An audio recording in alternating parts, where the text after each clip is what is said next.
തിരഞ്ഞെടുപ്പായിരുന്നു.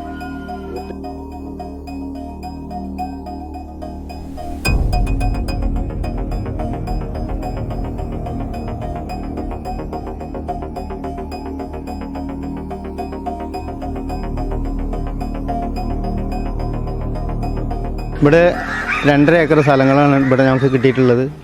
അതിൽ 70ഓളം കുടുംബങ്ങളുണ്ട്. ഇവിടെ വെള്ള ടാങ്കായിട്ടും തൊഴുത്തായിട്ടും അംഗൻവാടിയായിട്ടും ഇവിടെ ഞങ്ങൾക്ക് നിന്ന് തിരിയാനുള്ള സ്ഥലങ്ങൾ പോലും ഞങ്ങൾക്ക് ഇവിടെ ഇല്ല. പിന്നെ ഇത്രയും കാലം ഞങ്ങൾ ബോട്ട് ചെയ്തുകൊണ്ടിരുന്ന ആൾക്കാരാണ്.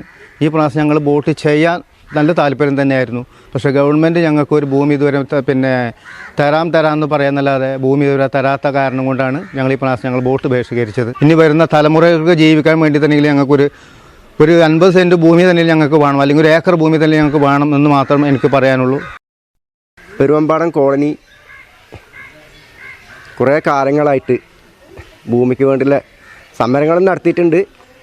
പിന്നെ അതുപോലെ വനങ്ങളിൽ കയറി കയ്യേറിയിട്ടുണ്ട്. എന്നിട്ട് ഇതിനൊന്നും ഇതുവരെ ഒരു തീരുമാനം നമ്മളെ ബഹുമാനപ്പെട്ട MLA അതുപോലെ തന്നെ നമ്മളെ പഞ്ചായത്ത് ഭരണസമിതിയോ അതുപോലെ ഗവൺമെൻറ് ഇവരെല്ലാവരും ഒന്നടങ്കം ഞങ്ങളെ അധിക്ഷേപിക്കുകയാണ്. വലിയ ബുദ്ധിമുട്ടിലാണ് ഇവിടെ നിൽക്കുന്നത്. കക്കൂസ് പോലും ഇല്ല ഇവിടെ. ചില കുടുംബത്തിന് സ്ഥലങ്ങളും ഇല്ല. ഭൂമി കിട്ടണം ഞങ്ങൾക്ക്. ഒരു കൊല്ലം ഞങ്ങളായിട്ട് DP നിന്നതാണ്. അതുകൊണ്ടൊന്നും ഒരു ഉപകാരമില്ല. ഇവരിങ്ങനെ വന്ന് വോട്ട് ചെയ്ത് ഇങ്ങനെ നിർബന്ധിക്കും. ജയിച്ച ഓല അങ്ങോട്ട് പോകും. വോട്ട് ആവുമ്പോൾ ഓല് വരും, ഞങ്ങളോട് പറയും നിങ്ങൾ വോട്ട് ചെയ്യും, ഇത്ര പൈസ തരാം, അത്ര പൈസ തരാം, നിങ്ങൾക്ക് സ്ഥലം വാങ്ങിത്തരാം, അല്ലെങ്കിൽ നിങ്ങൾക്ക് 2 നിലയുള്ള വീട് വെച്ച് തരാം. ഇതൊക്കെ വെറും ആസ്ഥാനം തന്നിട്ട് ഓരങ്ങോട്ട് പോകും. ഞങ്ങൾക്ക് അതുകൊണ്ട് എന്താ ഗുണം?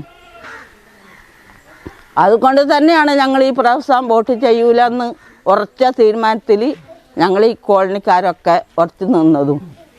അതുകൊണ്ട് ഞങ്ങൾ വോട്ട് ചെയ്യാതെ നിന്നത്.